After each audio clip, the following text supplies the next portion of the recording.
Download the AllStar app. Make your picks for UFC fights, challenge your friends, level up and win prizes. Link in description. Get it now. The funny thing about this interview is that we met each other. I don't want to say where we met each other, but we met each other like Yeah, yeah, before the the coffee shop.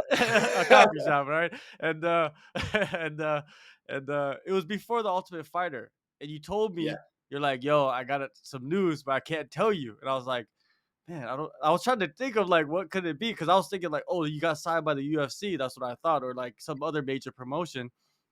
And then eventually it was revealed that you're going to be on the Ultimate Fighter.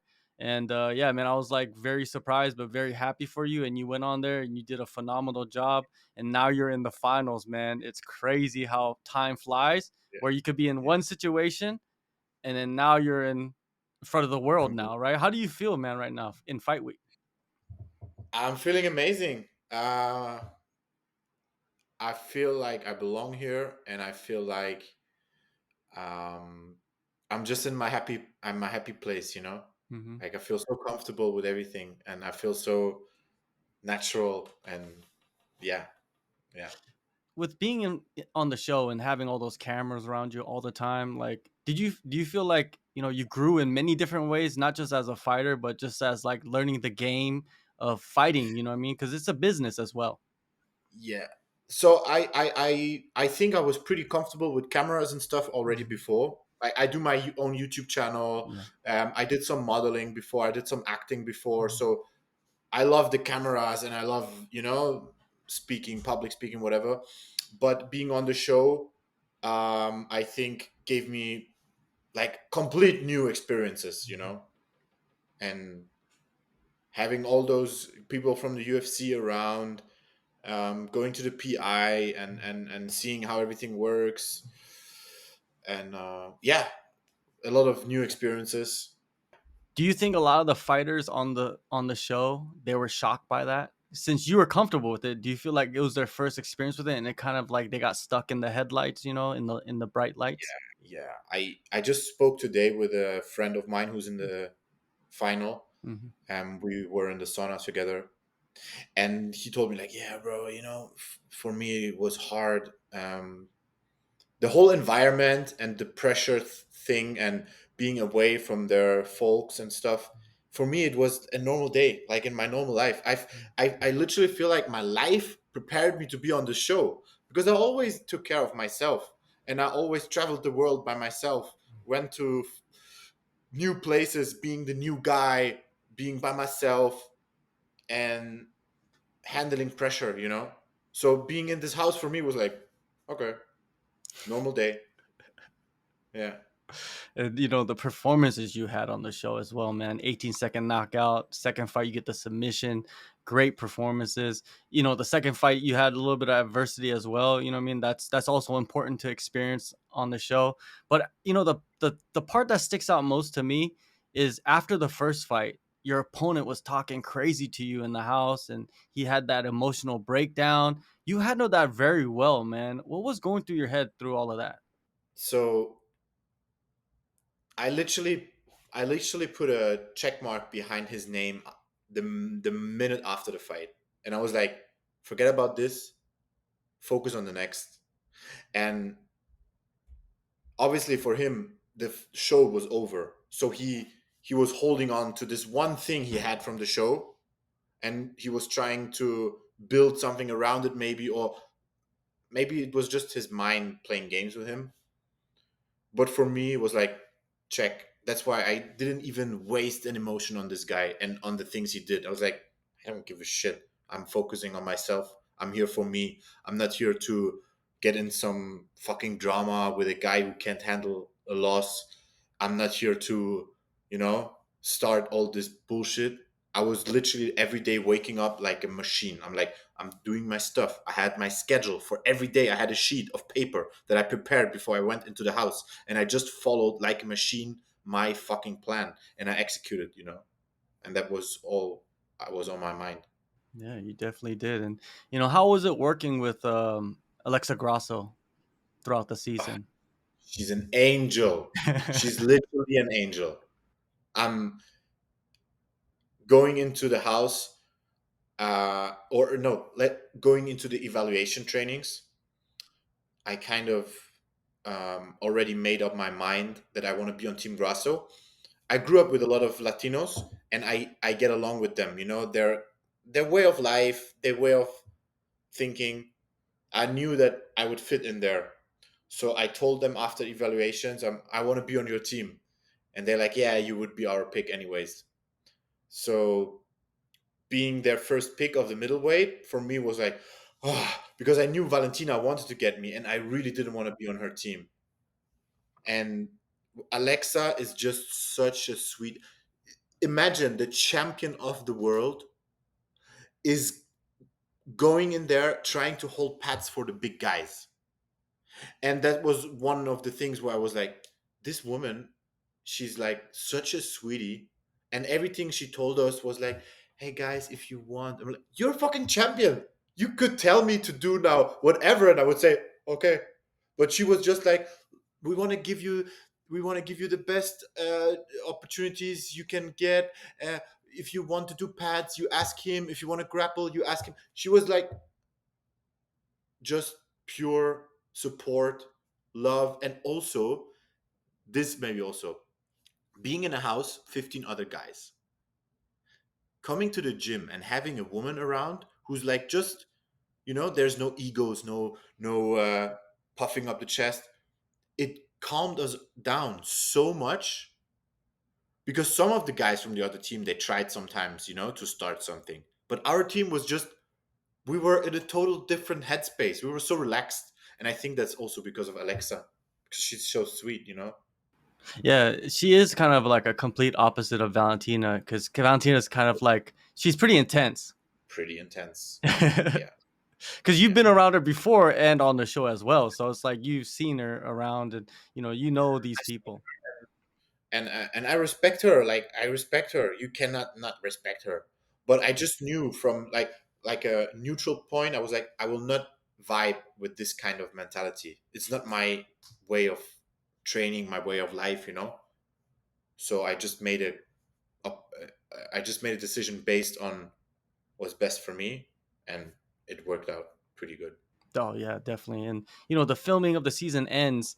You know that you're going to the finals. Like, how hard was it for you to keep that hidden? You know what I mean? Uh so imagine this now, huh? Look, you go into this house, biggest opportunity of your life, you smash it, right? First fight. Then in the house, it's even like in the house. You go home after the win, and there's no celebration. There's no, riding the high. No, straight back to business.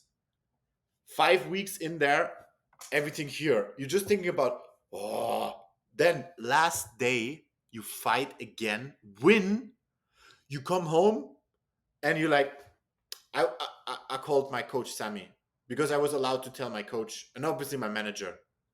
So I was like, "Hey, I'm in the finale," and it was like so much. Like I enjoyed it so much to celebrate with someone. Coach Sammy was on the phone like, "Yeah."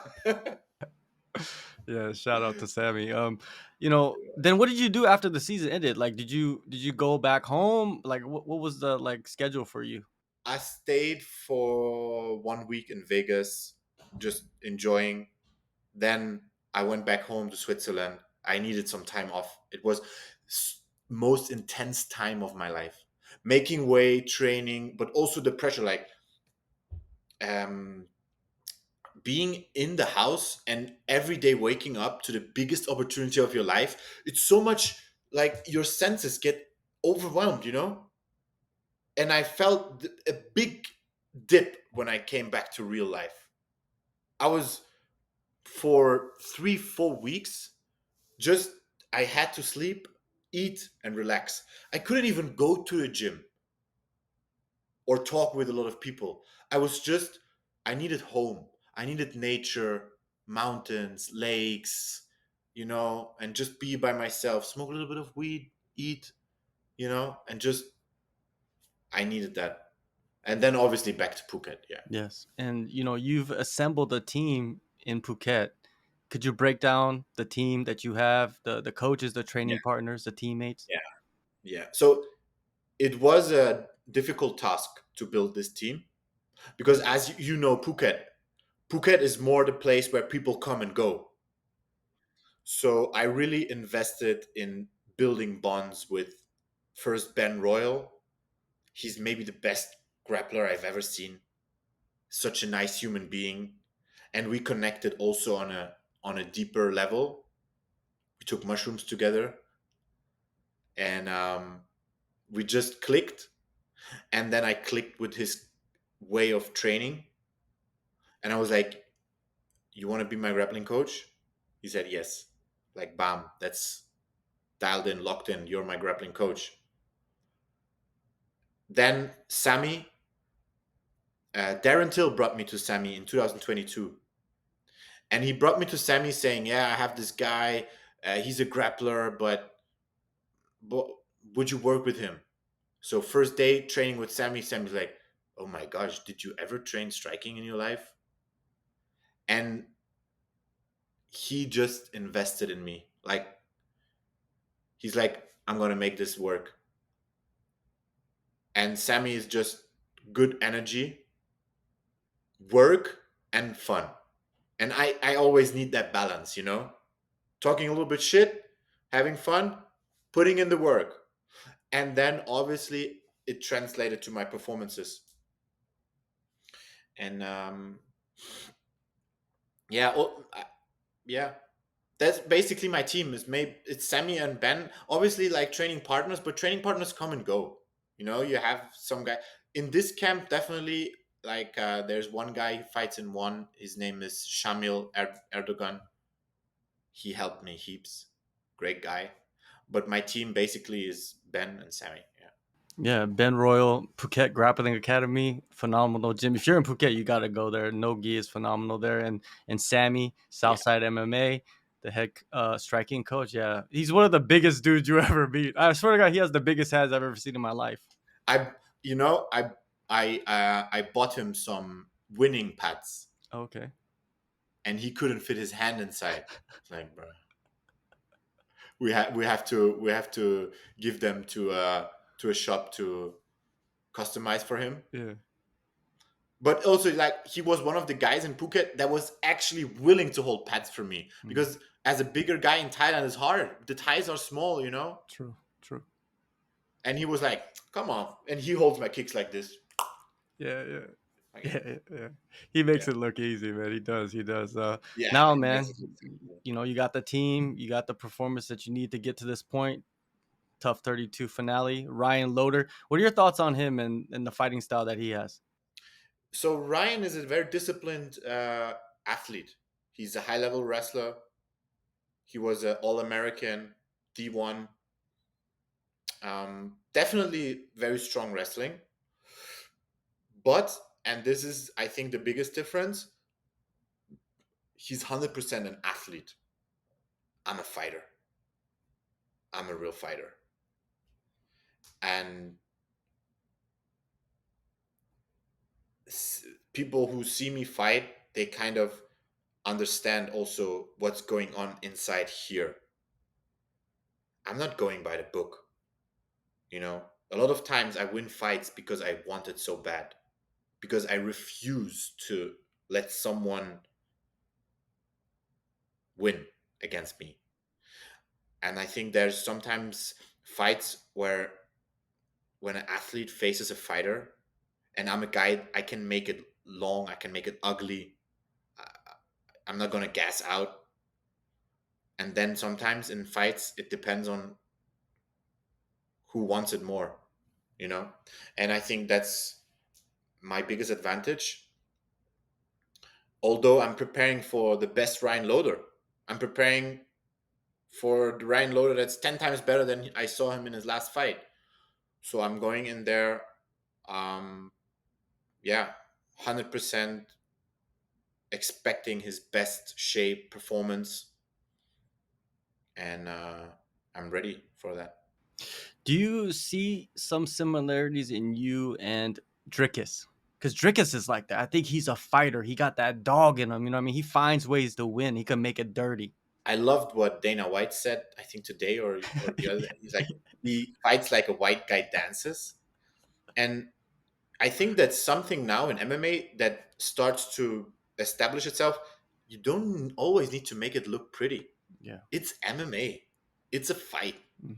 And sometimes, like Dricus, you watch this guy when he became champion. People were like, "Oh, maybe now it's the easiest time ever to become a middleweight champion." Same with Strickland, you know. And I'm like, guys, it may not look as pretty as Adesanya, Mhm. but these guys have fucking guts. They want it. They refuse to back up, Yeah. and they're all tough motherfuckers. Yeah. Dricus, look at him. He's a big beast. Yeah. And you put this combined with a unbreakable will and mind, Mhm. you have a fucking champion, And I think that's about to establish more and more in MMA now. Yeah, you make a good point about that. It's like we've had a lot of guys that are like martial artists. More, I don't know. You're a martial artist, but like there's guys that like kind of grew up in this martial artist environment, right? And then there's guys that grew up in the martial arts, but they grew up like as a fighter, so they weren't like the most technical Exactly. person, but they have I that. think it's like what brings you there, what brings you fighting. Like some of these guys, they were brought by their parents because they wanted to breed an athlete, right? I think the best example, the Lance Palmer documentary, Pinned. You see, like the father was like, "You guys gonna be athletes, all right?" I choose fighting by myself because I was fighting with myself.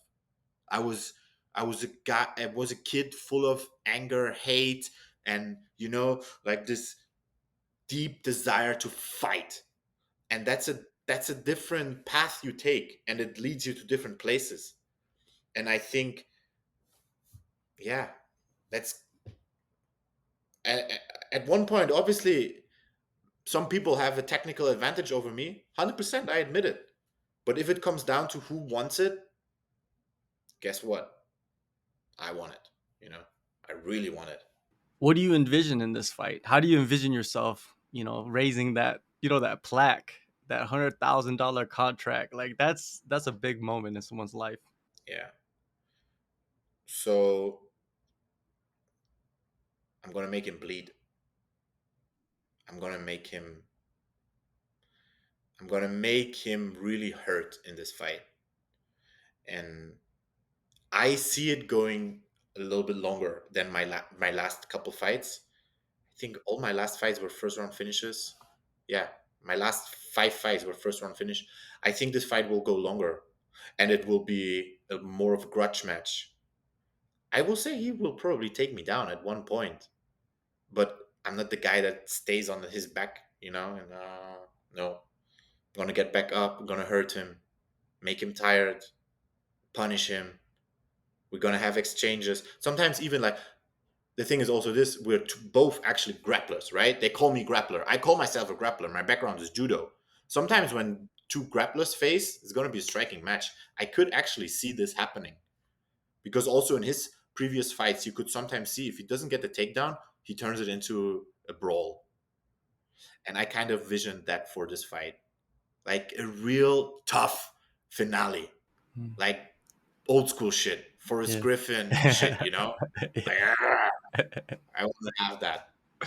I want There to you go. entertain. You know? Yeah, For sure, man. Yeah, man. You're only a couple days away. August 24th, UFC Apex Tough 32 finale. Man, I'm so happy for you, man. Because, like I said in the beginning of the interview, we met just randomly, and you were telling me like, because I was like, oh yeah, yeah, yeah. We were just chatting. And I was like, yeah, we should like do an interview or whatever. And then you're like, oh, I gotta wait. Yeah, I got some news, and here we are, yeah. man. All the The best, wait man, was in this worth. fight. Thank you. Thank you. Appreciate it.